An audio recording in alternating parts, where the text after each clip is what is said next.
Hi hello friends, ह्या आंब्याच्या झाडाला पण 21 वर्ष पूर्ण झालेले आहेत। 21 वर्षापूर्वी मी ते झाड लावलेलं होतं आणि यंदा म्हणजे दरवर्षीच लागतात। एखादं वर्ष 2-3 वर्षात एकदा जर असं नाही लागत, गेल्या वर्षी तर लागला नव्हता आणि यंदा आंबा भरपूर म्हणजे भरपूर लागला आहे। जवळजवळ 1-1.5 महिना झाला आम्ही रोज आमरस भोजन करायला लागले।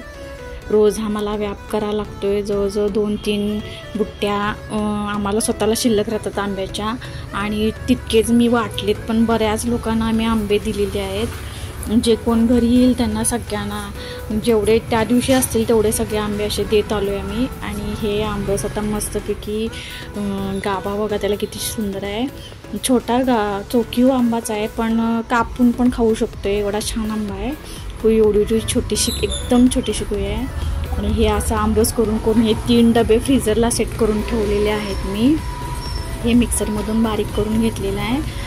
अशा प्रकारे माझं आत्तापर्यंत आमरस भोजनचं जेवण बरेच वेळा तुम्ही बघितलं असेल। दरवेळेस मी आमरसची डिश टाकत होते, पण आज कृती दाखवली कारण की आमच्या घरचे आंबे आहेत, तुम्हाला कळलं पाहिजे। आणि खा की खा मात्र का म्हणत आमरसचा बेत चालू आहे। थँक्यू फ्रेंड्स, नवीन असाल तर माझे यूट्यूब चॅनल नक्की सबस्क्राईब करा।